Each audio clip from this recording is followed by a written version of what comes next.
Hello lovely people, and welcome to a brand new episode of Zee Connect Season 12.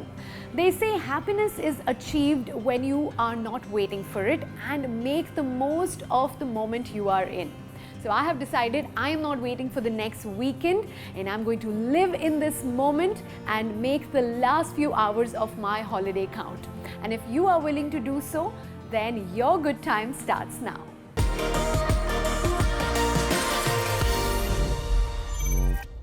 Simon and Schuster India announced the launch of Maverick Commissioner, the IPL Lalit Modi Saga by Boria Majumdar at an exclusive event in Dubai.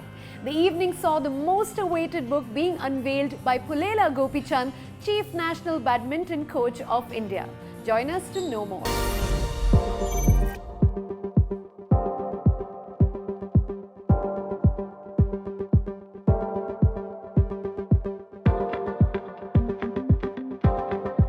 Thank you very much to all of you for gracing the occasion and for having me, and to all my friends for putting it together. So there are loads of such stories about the IPL. It's an IPL evening, but much more. It's about sport, politics, cricket, other leagues, business, and that's why this panel. Thank you so much. And yes, we have our esteemed guest right here on the panel with us. So not surprising in terms of the valuation, not surprising in terms of the monies that the auctions generated. I think this is here to stay. Cricket lends itself, and IPL in its format lends itself to monetization brilliantly. Advertisers look at it as a great opportunity for aggregating audiences in terms of reach. At the same time, I think this is really cricket by virtue of the fact that every single delivery lends itself to storytelling, hero building. Every single ball is a story, because you can tell a story with each ball, and therefore the ability to really build up your storyline is very, very important. Also, you can look at various spots in terms of advertising. Every over is an opportunity to really monetize the inventory that's available, and therefore it doesn't get better than this when it comes to monetization. It's been a great journey of Indian sport, and your question about the players, I believe that in the beginning the hard work, the discipline of the players, the inspiration and role models for them is important. It takes a lot to produce champions. It takes the parents to put in that effort. It takes the kids to be inspired and be ready to put the hard work and sacrifice in for many, many years. You need people who are running the sport to administer it well, to have good tournaments around and to guide them properly. And then you need, in the long term, to succeed, also the people who are failing to be taken care of. And that eventually makes for the whole success of it. We have to grow, and for that I think more and more leagues, more and more events and places which give not just the top 5 or 10 in the country, but at least the top 100, 200 people in the country's livelihood is taken care of. Then I think we are on the right track for the sport. More and more sports biopics happening, the marriage between sport and Bollywood, marriage between sport and cinema. People like me, academics who don't make any money, will make a little bit more.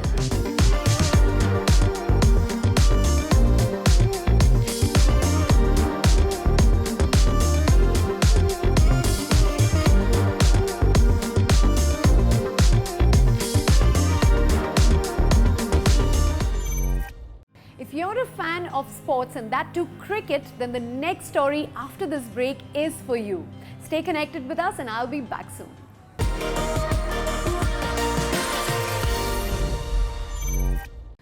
Welcome back. we had an exclusive chit-chat with noted journalist, sports historian and author Boria Majumdar on his recent visit to Dubai for the launch of Maverick Commissioner, the IPL Lalit Modi Saga. He told us what inspired him to write this book and how delighted he is as this book will soon be made into a feature film. Hello Boria, welcome to Dubai, welcome to Zee Connect. How's it being in Dubai? A great sporting city, a multi-sporting city. Always a pleasure to come back. Well, we're very excited to see what this book is all about. But before we get into the details of that, I want to know from you, what was your inspiration to write the Maverick Commissioner? See, it was always a kind of interesting, how do I put it? I mean, a query in one's mind that you've got to document the story of the IPL. What really transpired? I mean, all of us know Modi did it. How did he do it? And what went wrong between Modi and the board? Why did he have to go away? Why couldn't he come back? I mean, after all, someone who can create a property like this had to leave India and since then has been in London in exile. What really sort of, what is the story? What is the real story? Yes. So this is actually an attempt to document that real story. It's not a biography of Lalit. It is not a whitewashed account. If you want to call it a politically incorrect account, call it that. But it's the real story. No holds barred. My most explosive book, if you can call it that. Multiple legal checks and all of that went in, but tried to document hundreds of hours of research, hundreds and hundreds of interviews, trying to piece together every little detail, because nuances, small details, how did certain deals happen, what was going on. So this is actually the story of the IPL and its founder in good and bad, in black and white, in grey as well. I always say I give Lalit Modi the credit for creating India's greatest global sports brand. I always question the way he ran it. So that's what makes the man. He's mortal. He can make mistakes. He's human. He's in true flesh, in the sense the good and the bad coexist together. Right. So tell me, Boria, apart from Lalit Modi's story and how he orchestrated the IPL on his own rules and then later was questioned by the administration, does this book also have something about the business perspective of the IPL? I mean, how are sports and business connected? Absolutely. I mean, you can't talk about the IPL without talking about the business of it. For example, what was Lalit selling? He was selling an idea. When a team owner is investing $100 million, what is he investing that money for? When a Sahara India invests $375 million, a Kochi franchise invests $333 million in 2010, now that's a lot of money, 1,1700 crores. What are you investing in? I mean, what are you getting? When the original team owners invested close to 400 crores, right? 400 crores, $70-80 million. What was the idea? How did they get convinced? What was the relationship of sport and business, and how has this story become this big that it's the second costliest, second richest sports league in the world, which is fetching 50,000 crores, $6.5 billion, two teams going for 12,000. So the whole story is about sport and business, and it is also the story of modern India. It is a resurgent modern India, young India, speaking out to the world in a language that we can, right? And if you see right through COVID, the property grew. If you see through COVID, the value escalated. So that's what tells you that this is a brand that is robust. This is a brand that is recession-free. This is a brand that is uniquely Indian. On the one hand, you will see superstition. On the other hand, you will see great value. Typical Indian modernity playing out at the world stage. Right. Boria, India thrives on films and cricket, and you've already announced that this book is going to be a film. So we're really interested to find out who you're looking at casting in this movie. It's not my call, Priya. It's the producer's call. It actually started out as a film plan. So Vishnu Induri, who's the producer of the film 83, and Thalaivi, it was Vishnu who called me. And if you see, the book is copyrighted jointly to him and me. The writing is mine, so it's copyrighted to me, but Vishnu has the rights for the audiovisual in the film. So Vishnu was the one who originally gave me the idea. We worked together. It's his call and the director's call. But if you ask me, in my world, I obviously keep thinking, if Shah Rukh Khan did not own a team, could he have played Lalit Modi? I don't know. If Ayushmann Khurrana plays Lalit Modi, has great whatever. But again, this is not my area of, it's not my call. It's the director's call and the producer's call. But what I'm told is they're already speaking to people. What I'm told, it will move very fast. What I'm told is by end 24, we should have it. really look forward to that. We love movies on sports, especially biopics. We love them. Right, so tell me, Boria, I mean, this year's, last year's IPL was great. We saw 2 new franchises.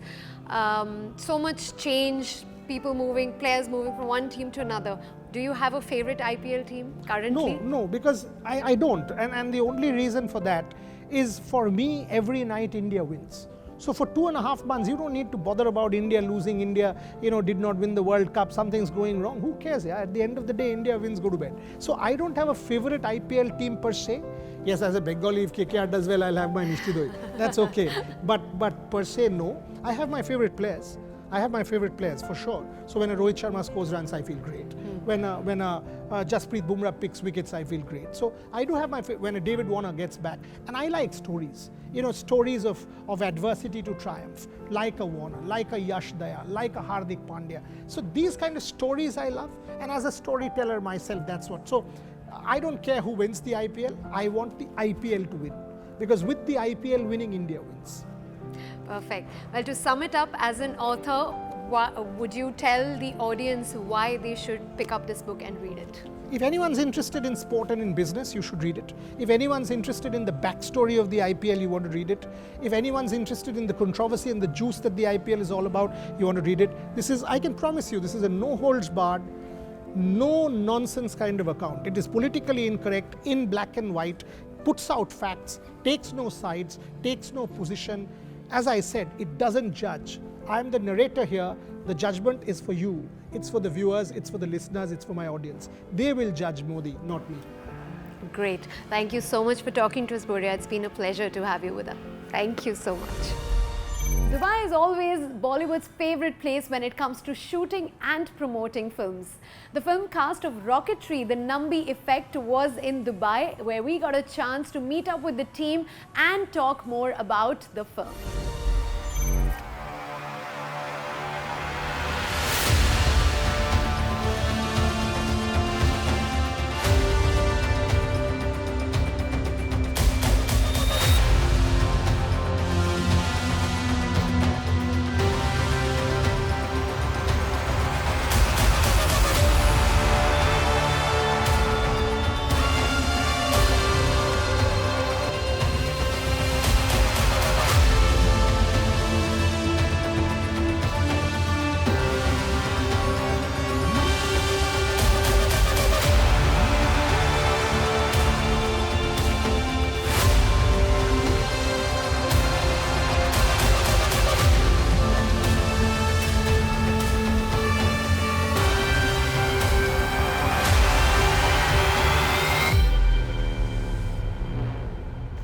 Welcome to Dubai. Thank you very much. I'm going to dive into it. You would have seen a lot of movies about rockets or space or travel to space, but I promise you, you would not have seen any film that shows you how a rocket engine looks. And all ladies, I'd like to tell you, the rocket engine looks like a fantastic piece of diamond jewelry. I'm not joking. It's so pure, it's so shiny. You can't have a speck of dust on it because it takes to be that pure to fly to space. And if you look at it, you just want to go hug it. I have shot this film in 3 different languages. I shot the film in English, not dubbed it, shot it in English. Then we shot the film in Hindi. Again, we shot it in Hindi and English. Then we shot the film in Tamil. So each of my actors that you see today, including Muli and some of them, they had to speak every line in every language with the right accent. Picture of this person behind you on the screen, and it looks absolutely nothing like you. And while I'm sure that you had to go through many looks to make this film, I'm really interested in knowing how long it took to achieve this kind of similarity. Because in the picture that we just saw, the similarity is truly uncanny, right? Thank you. All the scientists have grown from 29 to 79 as an age. And we have achieved this without prosthetics. So every look that you've seen, there is no wig, there is no mustache, there is no padding, nothing. Everything is real. All the scientists grew their hair, put on weight, lost weight, just to look original. The reason I did that was everything I've shown in the film is true and factual. Now, I didn't want one false mustache and one false beard to throw the audiences off thinking the rest of it also could be a false or a figment of anybody's imagination. So to do that, I had to do a research for about 2 years or 2.5 years to see how we could put on weight and lose weight quickly, because I didn't have 6 months time to wait to be able to lose weight, put on weight. That would have taken the budget into a completely different orbit.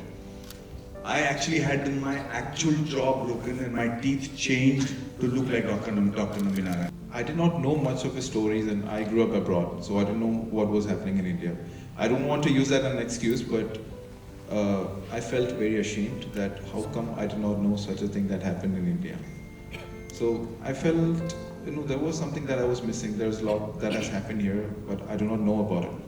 So that night after dinner, the next day I was flying back to Cochin, and on the way, while I was flying out, I called Maddie to say bye, that I'm flying out. At the same time, I asked him, Maddie, the movie that you mentioned about yesterday, are you going to do it? And he said, yeah, I'm going to do it. That's my dream project. I'm going to do it. Then I asked him, who's producing it? And he said, I'm going to produce it myself. I don't want anybody else with me. It's my dream project. I don't trust anybody else with it. I need my freedom, my creative freedom, all that. So I'm going to do it myself. Then I asked him, Maddie, can I also be a part of it? Then he's like, we'll see. I said, yeah. It was like 50-50, we'll see. Then it was pretty much an optimistic answer, so I got some hope in it. Then I went back to Cochin, and I told my dad, Maddie's next movie is about Nambi Narayan. And when I said Nambi Narayan, I saw my dad's eyes lit up. Are you saying Maddie's next movie is about Nambi Narayan? I'm like, yes. Then I asked my dad, do you know about him? He was like, yes, of course I know about him. If Maddie's next movie is about Nambi Narayan, then we have to be a part of it. Then I called up Maddie after reaching Cochin. I asked him, Maddie, did you think about what I told you? Then by that time he had a positive answer. I said, you guys come, let's do it. So that he did tell me about his negative qualities, which are so inhuman I cannot describe it to you, but I have kept it in the film. It's only when you see the film will you be able to realize that what great scientists are, what kind of sacrifices patriots have to make, and how brutal they have to be. So I have kept his negative qualities in the film very much.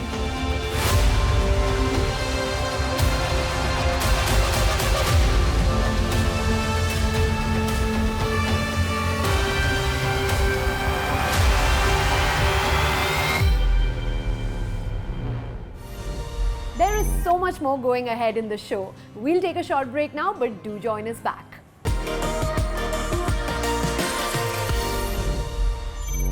Welcome back. This dimpled young boy has made many female fans weak with his successful stint as a lover boy in Rehna Hai Tere Dil Mein. He is known for delivering impactful performances throughout his career and has recently stepped into the genre of direction with his latest film Rocketry, The Nambi Effect. Hello, Maddie. Hello. Nalla Erikella. நல்லா இருக்கீங்க ரொம்ப நன்றி எந்த மொழியில நம்ம பேச போறோம் Don't. சொல்லுங்களேன் This is all I know in Tamil. I'm just kidding, of course. But you know our languages pretty well. Thank you. Hindi, English, आप दोनों बहुत अच्छी बात करते हैं, तो हम आपसे उन्हीं languages में बात करें. जी बिल्कुल. Welcome to our show Zee बहुत Connect. I धन्यवाद. won't say welcome to Dubai. You've been living here. For 2 years now in this building actually. Yeah. Lovely. Well, let's talk about Rocketry. Tell me, Maddie, making a biopic is a difficult job. It's a true story. The characters are real. So tell me, what inspired you to start this project? When I heard about Dr. Nambi Narayan for the first time, somebody told me it's a story of a good-looking rocket scientist from ISRO who had an affair with a beautiful Maldivian woman. And because of that affair, he sold secrets of rocketry to Pakistan. He was arrested, brutalized, almost killed in jail. And then he got out with the help of CBI and proved himself innocent. So I got, acha yaar, it's a great purana admi ka poor man's James Bond. So I will, let me look into this. And with that very shameful intent, I went to Trivandrum to meet Dr. Nambi Narayan. And the day I met him, the moment I met him, I think my life changed completely. Because one look at that man, and I knew that everybody was missing a big picture. There was something more to him than just the spy case. And he was being accused of something that he had not done at all. But nobody knew what he had done. And I thought I should find that out. And when I came to know what his achievements are, what his contributions to the country are, what his bravado has yielded for the nation, and the kind of injustice we have done to him, that's where the tagline of the film came, and it says that sometimes a man wronged is a nation wronged, because by not recognizing his achievements, by now acknowledging his contributions. India has gone back 20 years in rocket propulsion, which is very sad. Yeah, and then you decided his story needs to be told to the world. It became a passion for us. It became a madness for just me, not just me, everybody involved in the project, and then that just kind of became all-encompassing. And हमारे sir पे जुनून की तरह चढ़ गया और फिर आज तक नहीं उतरा. Yeah, we can see that. Yeah. Tell me, how did you prepare for the role in terms of, looking like him? You were also mentioning earlier that no prosthetics have been used in the film. How was the preparation? So this film has a lot of firsts. First-time things that have been done in this film that has never been done in any other film. For example, like I was saying, all the scientists have grown from 29 to 79, but we've not used any prosthetics. Matlab, no chipkavi, like a stuck-on beard or a mustache or putting on weight with padding. We actually put on weight, we actually lost weight, we actually changed the shape of our teeth, we actually grew our hair long and dyed it and shortened it. So, because I didn't want any aspect of the film to be false, because while watching the film, if you think, oh, this is a stuck-on beard or a mustache, then you'll doubt everything else that I've shown in the film. True. And I didn't want that. I wanted you all to forget about the look and just concentrate on the story. And I think we managed that to a great extent, and I'm very proud of me and the rest of the crew. Wonderful. Well, you have done so much for the movie. I mean, it's a directorial debut. You've written it, you've produced it, you've acted in it, you've even composed, you've written the lyrics of the songs. I mean, how did you juggle between these roles? You know what? As an actor, if I'd heard that somebody else has done this in a film, then I'm very amused because I know the film will never do well. Because these are all specialized departments. So if somebody tells me उसने गाना भी लिखा है, वो तो मैं पागल हो गया है, होने वाला कुछ उस पिक्चर का. पर मेरे पास कोई चारा नहीं था. Because nobody understood the achievement of Dr. Nambi Narayan. How do you explain what a liquid propulsion engine is, what it does? What do you explain the difference between a good engine, an average engine, and an extraordinary engine? So I had to research for 2 years, understand from Dr. Nambi Narayan what the achievement was and how to make it palatable to the audiences watching it. और अगर उनको नहीं समझ में आता है तो they should understand the impact of it. And उनको समझ में आता है तो they shouldn't cringe कि ये क्या बेवकूफ़ी दिखा रहे हैं, ऐसा थोड़ी होता है rocket science. So all that balancing took a lot of time. But I didn't want to direct the film. That was not how I started off. It was thrust upon me because my director could not pull through at the last minute. And so 25 days before the shoot was to begin, I had to become the director. So in a moment of bravado, I said yes. But on the day of the shoot, I felt so naked that I was going to get found out. I don't know how it's going to happen. And somebody advised me to do one shot at a time. And I started with that one shot. And here we are slowly today. the confidence grew and then... Oh, I don't know about the confidence growing. I don't think it ever stopped. I don't think it came down. The first day we met, I think we have to be mad. I think you have to be insane to pick up a project like this. And there is no, when somebody is insane, the confidence level doesn't vary. I think you're just pehle se hi pagal ho aap. And that's what happened to me and the entire crew. I think we went beyond money, beyond duty, beyond timings, beyond everything for this man. And we were all very proud of it even today. Yeah, and the Pagalpan actually kind of extended to actors like Shah Rukh Khan, Surya, who wanted to be part of the movie. Yes. How is it working with them, with their cameos? Working with them is always a privilege. But when they come and tell you that they want to be part of your film, or they don't take money, or they come in with at their own expense and shoot and do as they're told, all because I don't know whether it's love for me or the respect and admiration they have for Dr. Nambi Narayan. But for me it was like surreal. Ek to main pehla film kar raha hu. It was supposed to be a small film about a rocket scientist, and suddenly from there you have Shah Rukh in the film and you have Surya in the film, and then all our investors are like, thoda budget badhne wala, koi baat nahi, badha do, dal dete. And then from there to be premiering as a world premiere in Cannes, or showing the trailer in Times Square, or actually giving an interview in Dubai about my film like this, all unexpected. But I think the film has a mind of its own. Yeah, tell me about the showcase at Cannes, where you got a standing ovation from the audience. Yeah, I think Cannes was like a big challenge for me, because I knew for the very first time my film is going to be seen by a very discerning audience, and they're not generally kind to you. But when they did give us a 10-minute standing ovation, I was relieved that I had not embarrassed people. People who had actually believed that this film deserved a international debut in Cannes. were not disappointed that this film was, and most importantly, I think the standing ovation was a reflection of how they felt about Dr. Nambi Narayanan after seeing the film. And I think as storytellers and as filmmakers, that was our biggest achievement. Wonderful. And then the movie's promo was showcased on Times Square with Dr. Nambi Narayanan. Watching it with you, what was his feedback? I think it was surreal for him. You know, he's almost 80 years old, and to be vindicated at that age, to be recognized at that age, and to see your face on the highest billboard on the world, the biggest, must have been something special for him. And I think he's a happy man, but he's unfortunately got COVID right now, and he's recovering, so we're just praying for him to get back to peak health as soon as possible. I hope he gets better, and Sure we wish you all the very best for the release of this film. We are very, very excited, looking forward to it. Thank you, Priya. You're very kind. Thank you. Thank you. We'll just take a message from you for our audience, for your fans. Okay. Thank you so much for all the love and affection. 1st of July is a very important day for me, as well as Dr. Nambi Narayanan.